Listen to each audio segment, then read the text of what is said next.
Welcome to your freshman year here at Chico High School. My name is Sheila Snyder and I am a school counselor on campus. I'd like to talk to you all about a very important topic today, but first I'd like to start with you all shouting out some differences in your experience between junior high and high school.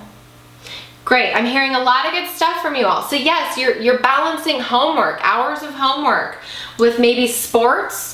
You might be involved in your first romantic relationship.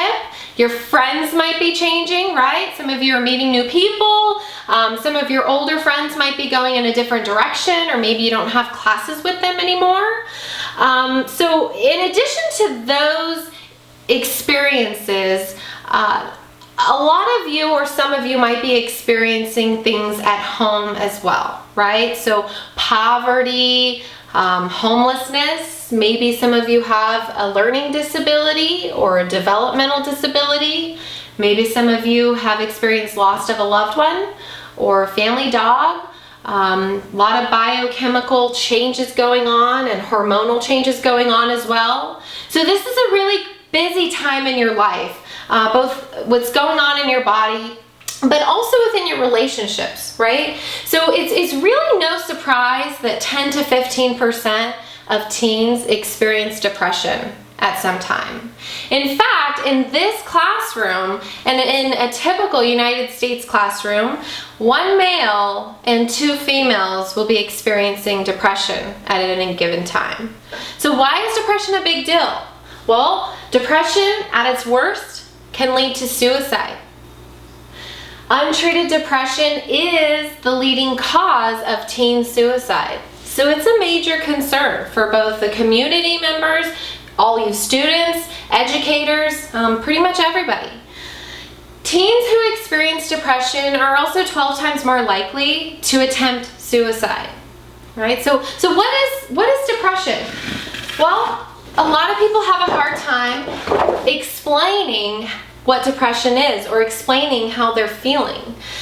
So sometimes people can't put it into words, but other people explain it as a black hole that they can't get out of, or that they're drowning, but yet everybody else around them they can see are breathing. Pretty painful, right? It's a feeling of sadness, which is okay. We all feel sadness, right? Something sad happens in your life and you feel sad. That's normal. People who are experiencing depression feel sadness even when everything else seems to be going right. All right?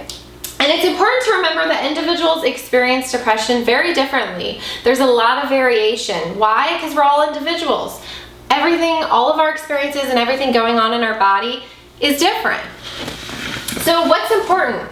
Well, it's important that we understand the warning signs and the symptoms of depression so that we can work together to intervene. So some people might feel constantly irritable, sad. They might feel like nothing seems to be fun anymore and that there's no point in trying to have fun. Anything and everything makes me want to cry, okay? You feel worthless, disconnected, guilty, hopeless, helpless. These are all descriptions of how people experiencing depression explain. So at worst, you might be thinking about death or suicide, right? So pretty serious topic. Sometimes you can't focus or you can't concentrate, and that's going to affect your schoolwork. So maybe your grades are plummeting, and that's just adding on to all the pressures that you're experiencing. So what do we do about it? What can we do about it? Well, the first and foremost is prevention. We want to raise awareness. What are the warning signs? That's the most important thing. Why? So we can recognize it both within ourselves if we start to feel those feelings, but also if we have a friend or a loved one who's displaying signs of depression. We can reach out to them. Hey, talk to me. That's the most important thing. We want to know the warning signs, and we also want to promote and foster communication and healthy relationships, especially with people that we trust, right? That's going to be prevention. You want to provide and be provided with a supportive and nurturing environment. So those are all ways to prevent depression. What about intervening when somebody's already depressed? Well, we also, again, we want to know the warning signs. If you know the warning signs, you can help yourself. You can reach out, say, hey, I'm feeling this way. I can't really explain it. Reach out, talk to somebody that you trust. That's going to be the best way. Also, if you have a friend who used to go to every basketball game or every dance with you and they're not going anymore, and you think, hey, something's going on with Sally, reach out to Sally. Talk to Sally. So we all play a role in distinguishing depression and intervening when it seems right to intervene. You want to connect and align yourself with school and community resources. There's group counseling, individual counseling, family counseling. You can get help with coping mechanisms, stress relief, anger management, communication skills. All of these things are going to aid in your ability to fight depression. So, with that said, the most important thing, again, find someone that you trust and reach out to them. The purpose of this entire dialogue today is to understand and be able to recognize the signs of depression. Also, know the stigmas that are associated and attached to depression. And that way we can all together fight to intervene and prevent depression. So with that, I would like to ask if there are any questions. Sounds like we're all good. Do refer to the references handout that I provided to you. In addition to the link of the video that I'm going to be showing, it's a real brief video. But if you would like the full presentation of the young gentleman who himself experienced depression in high school and is still battling depression, there's also the link to that. As well as other community resources such as a teen's guide to depression, super useful, good resource. A lot of tips on if you have a friend that's depressed or might be depressed. There's also quizzes that you can take to find out if you might be depressed.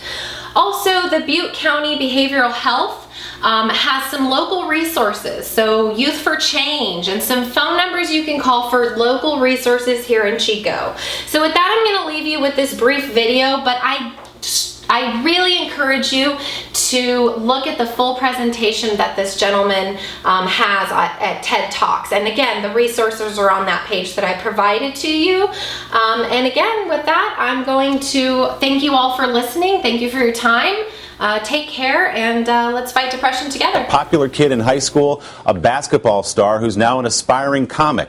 But beneath the laughter, there was deep pain. Like so many who suffer in silence, Kevin says he was leading a double life. I'd look at the school, and I would know in my head that I'm about to walk in there and smile, laugh, high-five people, and put on a total front. What did depression feel like at first? How did you know you had it? I felt like I couldn't be happy. You're sitting there and you feel like you're on the sidelines and not in the game. Kevin believes his depression was triggered by two events in his life: the tragic loss of a best friend and later his parents' divorce. I started to, in a way, hate myself. I couldn't explain why or justify why to anyone, so I didn't feel like I could talk about it. He used sports as an outlet, but he hit his lowest point at what should have been a high. We just won a high school basketball championship. And I was the leading scorer of the tournament as first-team All-Star.